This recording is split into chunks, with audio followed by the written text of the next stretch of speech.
Business communication skills ಹೇಗೆ ಬೆಳವಣಿಗೆಗೆ ಸಹಾಯ ಮಾಡುತ್ತೆ ಅನ್ನೋದನ್ನ ನಾನು ನಿಮ್ಗೆ ತಿಳಿಸ್ಕೊಡ್ತೀನಿ. ನೀವು ನೋಡ್ತಾ ಇದ್ರೆ NCIB ಟೈಮ್ಸ್ ಮೀಡಿಯಾ. ನಾನು ಲಕ್ಷ್ಮಿ ಅರಸ್. ಬಿಸ್ನೆಸ್ ನಲ್ಲಿ ವಿಶ್ವಾಸವನ್ನ ಬೆಳೆಸಿಕೊಳ್ಳೋದು ಹೇಗೆ? ಮೊದಲನೇದಾಗಿ ಸ್ಪಷ್ಟವಾದ ಸಂವಹನ, ಕ್ಲಿಯರ್ ಕಮ್ಯುನಿಕೇಶನ್ಸ್. ಉತ್ತಮ ಸಂವಹನ ಕೌಶಲ್ಯಗಳು ನಿಮ್ಮ ಆಲೋಚನೆಗಳನ್ನ ಸ್ಪಷ್ಟವಾಗಿ ಮತ್ತು ಪರಿಣಾಮಕಾರಿಯಾಗಿ ವ್ಯಕ್ತಪಡಿಸಲು ಸಹಾಯ ಮಾಡುತ್ತವೆ. ಇದರ ಮೂಲಕ ಗ್ರಾಹಕರು, ಸಹೋದ್ಯೋಗಿಗಳು ಮತ್ತು ಮೇಲಧಿಕಾರಿಗಳು ನಿಮ್ಮ ಮಾತುಗಳನ್ನ ಸರಿಯಾಗಿ ಅರ್ಥ ಮಾಡಿಕೊಳ್ತಾರೆ. ಇನ್ನು ಎರಡನೇದಾಗಿ ವಿಶ್ವಾಸ ನಿರ್ಮಾಣ, ಬಿಲ್ಡಿಂಗ್ ಟ್ರಸ್ಟ್. ಸರಿಯಾದ ರೀತಿಯ ಸಂವಹನದಿಂದ ವಿಶ್ವಾಸ ನಿರ್ಮಾಣವಾಗುತ್ತೆ. ವಿಶ್ವಾಸವು ಯಾವುದೇ ವ್ಯವಹಾರ ಸಂಬಂಧದ ಮೂಲವಾಗಿದ್ದು ಅದು ದೀರ್ಘಕಾಲಿಕ ಯಶಸ್ಸಿಗೆ ದಾರಿ ಮಾಡಿಕೊಡುತ್ತೆ. ಮೂರನೇದಾಗಿ ತಂಡದ ಸಹಕಾರ, ಟೀಮ್ ಕೊಲಾಬ್ರೇಷನ್ಸ್. ಉತ್ತಮ ಸಂವಹನದಿಂದ ತಂಡದ ಸದಸ್ಯರ ನಡುವೆ ಸಹಕಾರ ಮತ್ತು ಒಗ್ಗಟ್ಟು ಹೆಚ್ಚುತ್ತದೆ. ಇದು ಉತ್ಪಾದಕತೆ ಮತ್ತು ಕಾರ್ಯಕ್ಷಮತೆಯನ್ನ ಹೆಚ್ಚಿಸುತ್ತದೆ. ನಾಲ್ಕನೇದಾಗಿ ಗ್ರಾಹಕರ ತೃಪ್ತಿ, ಕಸ್ಟಮರ್ ಸ್ಯಾಟಿಸ್ಫಿಕೇಶನ್.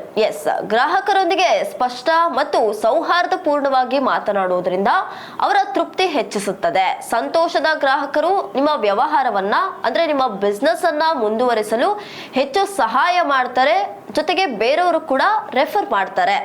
ಸಮಸ್ಯೆ ಪರಿಹಾರ, ಪ್ರಾಬ್ಲಮ್ ಸಾಲ್ವಿಂಗ್. ಇದು ಐದನೇದು. ಸರಿಯಾದ ಸಂವಹನದ ಮೂಲಕ ಸಮಸ್ಯೆಗಳನ್ನ ವೇಗವಾಗಿ ಗುರುತಿಸಿ ಸೂಕ್ತ ಪರಿಹಾರಗಳನ್ನ ನೀಡಬಹುದು. ಇನ್ನು ಆರನೇದಾಗಿ ನಾಯಕತ್ವ ಅಭಿವೃದ್ಧಿ, ಲೀಡರ್ಶಿಪ್ ಡೆವಲಪ್ಮೆಂಟ್. ಪರಿಣಾಮಕಾರಿ ಸಂವಹನ ಕೌಶಲ್ಯಗಳು ಒಬ್ಬ ವ್ಯಕ್ತಿಯನ್ನ ಉತ್ತಮ ನಾಯಕನಾಗಿ ರೂಪಿಸುತ್ತದೆ. ನಾಯಕತ್ವದ ಮೂಲಕ ಸಂಘಟನೆ ಮತ್ತು ವ್ಯಕ್ತಿಗತ ಬೆಳವಣಿಗೆ ಎರಡೂ ಕೂಡ ಸಾಧ್ಯವಾಗುತ್ತೆ. ವ್ಯಾಪಾರದಲ್ಲಿ ಯಶಸ್ಸು ಪಡೆಯಲು ಕೇವಲ ತಾಂತ್ರಿಕ ಜ್ಞಾನ ಮಾತ್ರ ಸಾಕಾಗೋದಿಲ್ಲ. ಉತ್ತಮ ಸಂವಹನ ಕೌಶಲ್ಯಗಳು ನಿಮ್ಮ ವ್ಯಕ್ತಿತ್ವ, ಗ್ರಾಹಕರ ಸಂಬಂಧ ಮತ್ತು ವೃತ್ತಿ ಜೀವನದ ಬೆಳವಣಿಗೆಗೆ ಅತ್ಯಂತ ಮುಖ್ಯವಾದ ಅಂಶವಾಗಿದೆ. ಹಾಗಿದ್ರೆ ಆ ಮುಖ್ಯವಾದ ಅಂಶಗಳು ಯಾವುವು ಅನ್ನೋದನ್ನ ನೋಡೋದಾದ್ರೆ, ವ್ಯಾಪಾರಿಕ ಸಂವಹನದ ಪ್ರಕಾರಗಳು, ಟೈಪ್ಸ್ ಆಫ್ ಬಿಸ್ನೆಸ್ ಕಮ್ಯುನಿಕೇಶನ್. ಮೊದಲನೇದಾಗಿ ಮೌಖಿಕ ಸಂವಹನ, ವರ್ಬಲ್ ಕಮ್ಯುನಿಕೇಶನ್ಸ್ ಅಂತಂದ್ರೆ ಸಭೆಗಳು, ದೂರವಾಣಿ ಸಂಭಾಷಣೆ, ಸಂದರ್ಶನಗಳು ಮುಂತಾದವುಗಳ ಮೂಲಕ ಮಾರಾಟಗಾರನು ಗ್ರಾಹಕರೊಂದಿಗೆ ಮಾತನಾಡುವುದು. ಎರಡನೇದಾಗಿ ಲಿಖಿತ ಸಂವಹನ, ರೈಟನ್ ಕಮ್ಯುನಿಕೇಶನ್. ಇಮೇಲ್, ವರದಿ, ಪ್ರಸ್ತಾವನೆ, ಬಿಲ್, ಪತ್ರ ಮುಂತಾದವು. ಸ್ಪಷ್ಟತೆ ಮತ್ತು ಶುದ್ಧ ಬರವಣಿಗೆಯು ಇಲ್ಲಿ ಮುಖ್ಯ.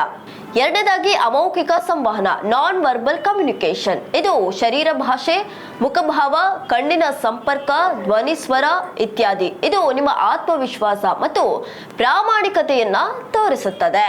ಇನ್ನು ಡಿಜಿಟಲ್ ಸಂವಹನ, ಡಿಜಿಟಲ್ ಕಮ್ಯುನಿಕೇಶನ್ಸ್. ಇಂದಿನ ಕಾಲದಲ್ಲಿ ಸಾಮಾಜಿಕ ಮಾಧ್ಯಮ, ಇಮೇಲ್, ವಿಡಿಯೋ ಕಾಲ್, ಆನ್ಲೈನ್ ಸಭೆಗಳು ವ್ಯಾಪಕವಾಗಿ ಬಳಕೆಯಲ್ಲಿವೆ. ಇವಾಗ ಯಾವುದೇ ರೀತಿಯ ಒಂದು ಸಭೆಯನ್ನು ನಡೆಸಬೇಕಾದ್ರೂ ಕೂಡ ನಾವು ಆನ್ಲೈನ್ ಕಾಲ್ ಮೂಲಕ ಸಭೆಗಳನ್ನ ನಡೆಸ್ತಾ ಇರ್ತೀವಿ.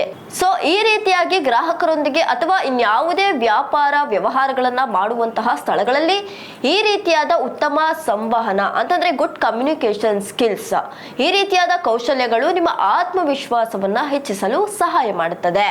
ಈ ವಿಚಾರಕ್ಕೆ ಸಂಬಂಧಪಟ್ಟಂತೆ ನಿಮ್ಮ ಅನಿಸಿಕೆಯನ್ನ ಕಮೆಂಟ್ ನಲ್ಲಿ ತಿಳಿಸಿ. ನೀವಿನ್ನೂ ಕೂಡ ನಮ್ಮ ಚಾನೆಲ್ ಅನ್ನ ಸಬ್ಸ್ಕ್ರೈಬ್ ಮಾಡಿಲ್ಲ ಅಂದ್ರೆ ಈ ಕೂಡಲೇ ಸಬ್ಸ್ಕ್ರೈಬ್ ಮಾಡಿ.